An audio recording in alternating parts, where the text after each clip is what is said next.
ఓం శ్రీ మహాగణాధిపతయ నమః. ఓం శ్రీ గురుభ్యో నమః. ఓం శ్రీ మాత్రే నమః. శ్రీదేవి భాగవతం సత్సంగ కార్యక్రమానికి స్వాగతం. మనం హయగ్రీవ స్వామి యొక్క వృత్తాంతాన్ని వింటున్నాం. హయగ్రీవ స్వామి ఆయన జ్ఞానానికి కారకుడు. ఈ మంత్రాలన్నీ అంటే వేదంలో ఉన్నటువంటి మంత్రాలన్నీ కూడా ఉపాసించేటువంటి వాళ్ళు వేదాభ్యాసం ప్రారంభించాలి అనుకుంటే హయగ్రీవునికి పూజించి ఆ యొక్క హయగ్రీవ స్వామి అనుగ్రహంతో వేద విద్యని ప్రారంభిస్తారు. అలాగే మనకి బ్రహ్మాండ పురాణంలో హయగ్రీవునికి అగస్త్యునికి జరిగినటువంటి సంవాదంలో అగస్త్యునికి లలితా సహస్రనామ రహస్య స్తోత్రం అంటారు కదా, అది ఉపదేశించింది హయగ్రీవ స్వామి అగస్త్యునికి ఉపదేశిస్తారు. ఆ విధంగా లలితా సహస్రనామ రహస్య స్తోత్రము ఈ రోజున సర్వమానవాళికి కూడా మేలు జరుగుతుందంటే హయగ్రీవ స్వామి వల్లే. అందువల్ల హయగ్రీవ స్వామి వృత్తాంతం ఎంతో ప్రాధాన్యత సంతరించుకుంది. ఎవరైతే ఈ హయగ్రీవ స్వామిని ఉపాసిస్తారో వారికి జ్ఞానానికి తిరుగుండదు. ఇకపోతే హయగ్రీవ స్వామిని ఈ విధంగా దేవతలందరూ కూడా స్తుతించారు. ఆయన లోకరక్షకుడు కాబట్టి శ్రీ మహావిష్ణువు ఈ హయగ్రీవుడు అనేటువంటి రాక్షసుడు ఆ వేదాలని అపహరించి దేవతలందరినీ ఇబ్బంది పెడుతున్నప్పుడు హయగ్రీవ స్వామి తన అవతార కార్యాన్ని నిర్వర్తించడానికి వెళ్ళి ఆ హయగ్రీవుడు అనేటువంటి రాక్షసుడిని సంహరిస్తారు. తరువాత మరి యజ్ఞాన్ని నిర్వహించి ఆ యజ్ఞాన్ని హయగ్రీవ స్వామికి సమర్పించిన తర్వాత మరలా స్వామి శ్రీమన్నారాయణమూర్తి రూపాన్ని ధరించి వైకుంఠానికి చేరతారు. ఈ విధంగా హయగ్రీవ యొక్క అవతారము మనం స్మరించడం వల్ల మనందరికీ కూడా ఆ యొక్క హయగ్రీవ స్వామి యొక్క ఆశీస్సులు పొందగలుగుతాం.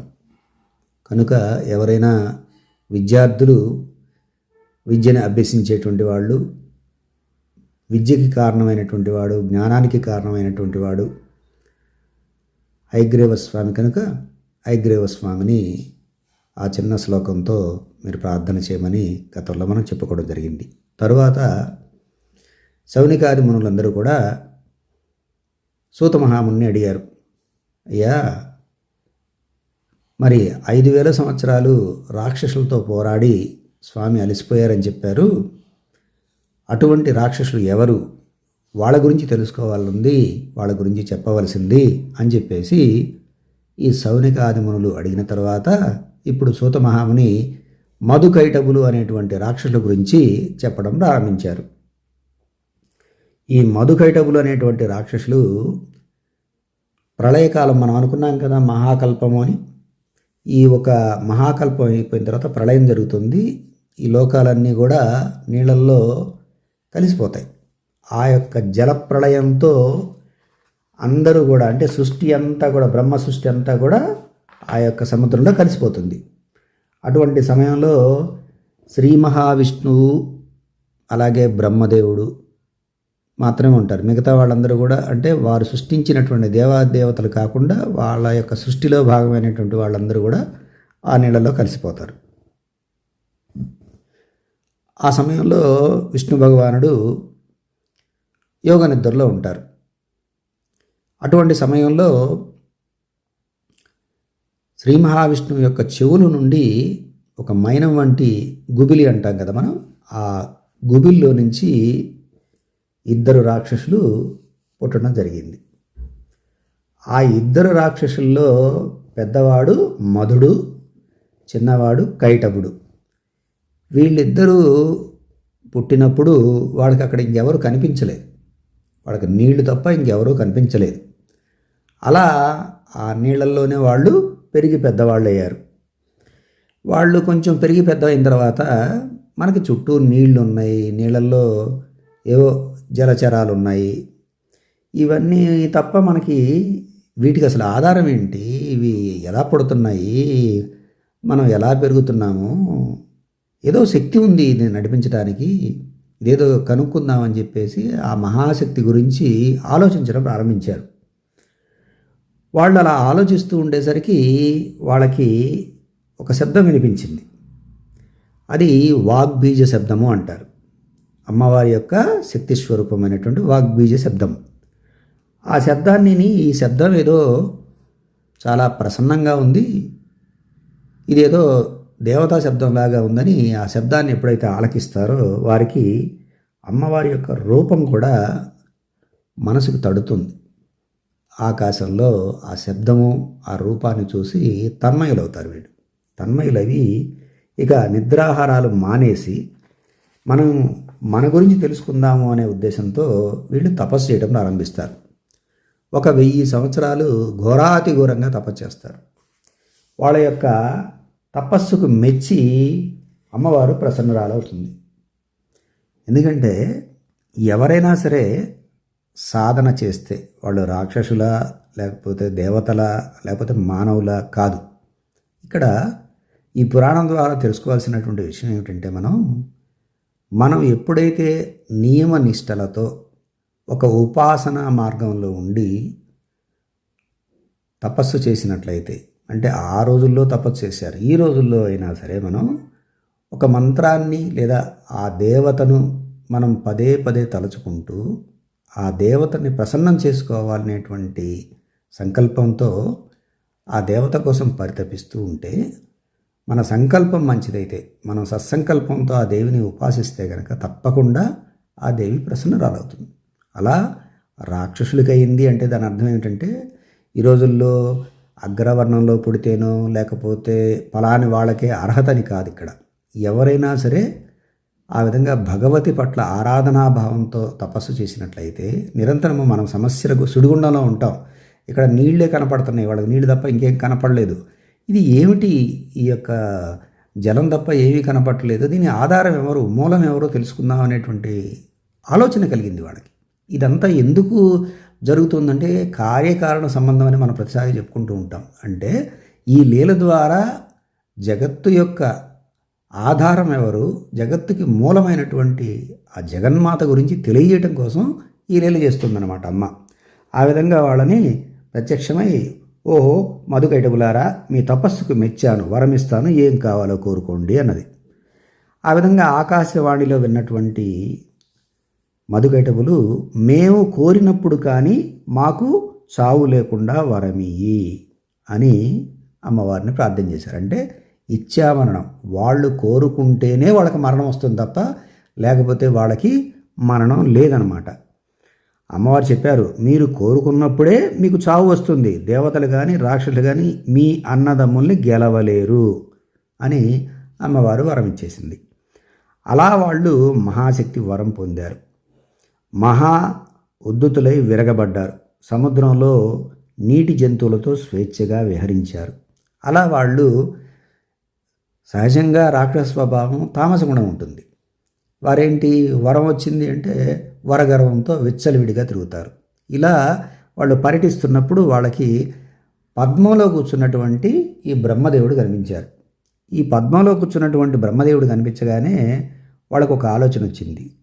ఇదేదో ఆసనం చాలా బాగుంది, ఈయన చూస్తే ఏదో గొప్పవాళ్ళ కనపడుతున్నాడు, ఈ గొప్పవాళ్ళు కూర్చునేటువంటి స్థానం ఇది, కాబట్టి దీని మీద మనం కూర్చుందామని వాళ్ళకి ఆలోచన వచ్చి, నీవు మాతో యుద్ధం చేయి, లేకపోతే ఈ ఆసనం నుంచి దిగిపో అని చెప్పేసి వాళ్ళు బ్రహ్మదేవుడి దగ్గరికి వచ్చారు.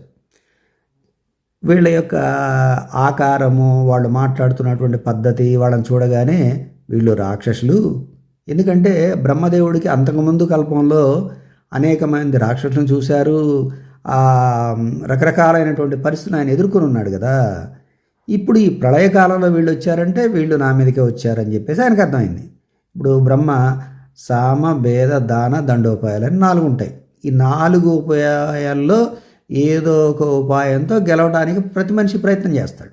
అలాగే బ్రహ్మదేవుడు కూడా అనుకున్నాడు, వీళ్ళతో నేను సామ ఉపాయం ఉపయోగిస్తే నేను చేతగాడిని అయిపోతాను, వీళ్ళు భేద ఉపాయానికి పడేటువంటి వాళ్ళు కాదు, అంటే పొగడ్తలకి లొంగేటువంటి వాళ్ళు కాదు, వీళ్ళని విడదీయటానికి అవకాశం లేదు. తర్వాత దానం ఇస్తే వీళ్ళు పుచ్చుకునేటువంటి స్వభావం కాదు, వీళ్ళు మాట్లాడుతుంటే వీళ్ళ మాటల్లో దేనికి లొంగేలాగా కనపట్టలేదు, కాబట్టి ఆఖరిది దండోపాయం. ఇప్పుడు వీళ్ళ మీద యుద్ధం చేయాలంటే వీళ్ళ శక్తి ఏమిటో, వీళ్ళకున్న వరాలు ఏమిటో ఇవన్నీ తెలుసుకోకుండా నేను యుద్ధం చేయలేను. నేను దానికి సంబంధించిన వాడిని కాదు. నేను తపస్సు చేసుకుంటూ ఈ సృష్టి కార్యం చేసేవాడిని. దీనికి సమర్థుడు ఎవరు? శ్రీ మహావిష్ణువు. కాబట్టి నేను ఈ సామ భేద దాన దండోపాయాలు ఏవైతే ఉన్నాయో వీటిని ఇతని మీద ప్రయోగించలేను. కాబట్టి ఇప్పుడు వీళ్ళు నా మీద వీళ్ళ పరాక్రమం చూపించే అవకాశం ఉంది. ఈ సమయంలో ఈ సంకటం నుంచి బయట వేయాలి అంటే శ్రీ మహావిష్ణువు ఒక్కడే సమర్థుడు. కాబట్టి నేను ఆయన దగ్గరికి వెళ్ళి ఆయన్ని పిలుస్తాను అని వెళ్ళాడు. అక్కడ చూస్తే స్వామి నిద్రలో ఉన్నారు. స్వామిని శరణు వేడుకుందామని ఆయన దగ్గరికి వెళ్ళి స్తోత్రం చేస్తున్నాడు. శ్రీహరి, విష్ణుదేవ, దీననాథ, వామన, మాధవ, మేలుకో ప్రభు, భక్తవత్సల, హృషికేశ, సర్వవాస, జగత్పతి, అంతర్యామి, అమేయాత్మ, వాసుదేవ, జగన్నాథ, మేలుకో ప్రభు, మేలుకో, దుష్ట సంహార, చక్రధర, గదాధర, సర్వజ్ఞ, సర్వలోకేశ, సర్వశక్తి సంపన్న, మేలుకో, మేలుకో ప్రభు, దేవేశ, దుఃఖనాశన, రక్షించు, రక్షించు, విశ్వంభర, విశాలాక్ష, పుణ్యశ్రవణ కీర్తన, జగజ్యోని, నిరాకార, సృష్టి స్థితి లయకారక, సర్వాధార, మహారాజా, మదోత్తులు, ఈ రాక్షసులు నన్ను చంపడానికి వచ్చారు. ఘోర సంకటంలో ఉన్నాను, ఎరగవా ప్రభు, దుఃఖ సముద్రంలో మునిగిపోతున్నాను, ఆర్తుణ్ణి, నీ శరణు వేడుతున్నాను, నన్ను ఉపేక్షించావా ప్రభు, నన్ను ఉపేక్షిస్తావా ప్రభు, పాలకుడివి నీవు, నీ బిరుదు వ్యర్థం కానివ్వకు, రక్షించు, రక్షించు. ఇలా ఎంతో ప్రార్థించాడు బ్రహ్మ. కళ్ళు విప్పలేదు విష్ణుమూర్తి, ఆలోచించాడు. శ్రీ మహావిష్ణువు పరాశక్తికి లోబడి నిద్రపోతున్నాడు. ఆ శక్తి ప్రభావం వల్లే తెలుపు లేకుండా ఉన్నాడు. అంటే ఆయన తెలుసుకోలేకుండా ఉన్నాడనమాట. ఈయన ఎంతసేపు స్తోత్రం చేశాడు కదా, కానీ ఆయన తెలుసుకోలేకపోతున్నాడు. ఏది దారి? మదగర్వితులు, ఈ మధుగైటవులు నన్ను చంపడానికి ఉరుకుతున్నారు. ఏం చెయ్యను, ఎటు పోను, ఏది దిక్కు నాకు అని ఆలోచనలో పడ్డాడు. ఇలా ఆలోచనలో పడిన తర్వాత అతనికి మహామాయని ప్రార్థించాలి అని స్ఫురణకు వచ్చింది. అప్పుడు మహామాయని స్తుతిస్తున్నాడు. మహామాయ, మహాశక్తి, నీ ఒక్కటివే నాకు దిక్కు అని ఆమెని ప్రార్థించడం ప్రారంభించాడు.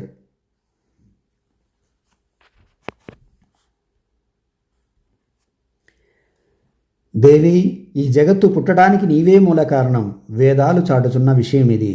పురుషోత్తముడు విష్ణుమూర్తి నీ వల్ల నిద్రలో పరవశుడయ్యాడు అంటే ఇక నీ ప్రభుత్వం ఎవడు సంశయిస్తాడు? తల్లి, నీ మోహ విలాసలీల ఎవడు తెలుసుకోగలడు? నీ లీల నన్ను మూఢుణ్ణి చేసింది. ఇదిగో నా కళ్ళ ముందు మహావిష్ణువు ఒళ్ళు మరచి పడున్నాడు. సకల భూత మనోవాసిని, దేవతల్లో కూడా నీ రహస్యం తెలియగల విద్వాంసులు లేరు. జగజ్జనని, దారుణమైన ఆపదలో ఉన్నానమ్మా నేను. విష్ణు భగవానుడు నీ ప్రభావం వల్ల నిద్రపోతున్నాడు. కళ్ళారా నీ మహిమను చూస్తున్నాను. వేదాలు తెలిసిన పండితులే కాదు, వేదాలు కూడా పూర్తిగా తెలుసుకోలేవు నిన్ను. వేదాలు నీ నుంచే పుట్టాయి. నీ లీలలన్నీ ప్రత్యక్షంగా అవుపిస్తూనే ఉన్నాయి నాకు. అయితే నీ చరిత్రలన్నీ పూర్తిగా ఏ ధీమంతుడు కూడా తెలుసుకోలేడు. నేను, ఈ విష్ణువు, శివుడు, దేవతలు, మునులు, నా మానసపుత్రులు ఎవ్వరూ కూడా నిన్ను తెలుసుకోలేరు. నీ మహిమ ఇలాంటిదని చెప్పడం ఎవరి తరము కాదు. వేద పండితుల యజ్ఞాల్లో నీ పేరు స్వాహ అని పలకకపోతే దేవతలు తమ యజ్ఞభాగం పొందలేరు. దేవతలకు వృత్తి నీవే కల్పిస్తున్నావు. ఇలాగా పూర్వం రాక్షసులు ఆపద తెచ్చిపెట్టినప్పుడు మమ్మల్ని నువ్వే రక్షించావు. అప్పటిలాగే ఇప్పుడు భయపడుతున్నాను. నిన్ను శరణ వేడుతున్నాను. ఈ మధుకైటవులను చూసి గడగడలాడుతున్నాను. నా ఆపద విష్ణుదేవుడికి తెలియదు. నువ్వే అతన్ని తెలివి లేకుండా చేశావు. ఈ స్థితిలో నువ్వే ఈ రాక్షసుని సంహరించు, లేదంటే విష్ణుదేవుడు మేలుకునేటట్లా చెయ్యి. అతడు వీళ్ళని హతమారిస్తాడు. జగదంబ, ఈ రెండింటిలో నీకు ఏది ఇష్టమో అది చెయ్యి. అమ్మా మహామాయ, నీ చిత్రమైనటువంటి రూపాన్ని ధరించు, కావాలంటే నన్ను సంహరించు, లేదా ఈ రాక్షసుల్ని తుదముట్టించు, కాదంటే విష్ణు భగవానుణ్ణి మేలుకొలుపు, అతడి చేత ఈ రాక్షసుల్ని హతమార్పించు, ఏం చెయ్యాలన్నా నువ్వే చేయగలవు అని పరిపరి విధములుగా ఆ జగన్మాతని బ్రహ్మదేవుడు స్తోత్రం చేశాడు. బ్రహ్మదేవుడి యొక్క స్తోత్రం వింది దేవి. తామసీమూర్తి ఆ యోగమాయ నిద్ర విష్ణుమూర్తి శరీరం నుంచి బయటికి వచ్చింది. అతని పక్కన నించుంది. దివ్య తేజస్సుతో ప్రకాశించింది. మధుకైటబుల సంహారం కోసం ముందుకు ఊరికింది. విష్ణుమూర్తి తెలుపుకున్నాడు. బ్రహ్మదేవుడికి ఆనందం కలిగింది. ఇలా వాళ్ళకి ఆ జగన్మాత స్ఫురణకి వచ్చేలాగా ఎదురుగా ఆ మధుకైటబుల యొక్క ప్రమాద పరిస్థితిని అర్థమయ్యేలాగా గోచరించి అమ్మవారు తక్షణ కర్తవ్యాన్ని విష్ణు భగవానుడికి బోధించింది. ఇప్పుడు విష్ణు భగవానుడు ఆ యొక్క దూర్తులైనటువంటి ఆ దౌత్యులు ఆ మధుకైటబుల మీద యుద్ధం చేయడానికి సిద్ధమయ్యాడు. మిగతా భాగాన్ని మనం రేపటి సత్సంగంలో తెలుసుకుందాం. అప్పటి వరకు స్వస్తి. ఓం శ్రీమాత్రే నమః.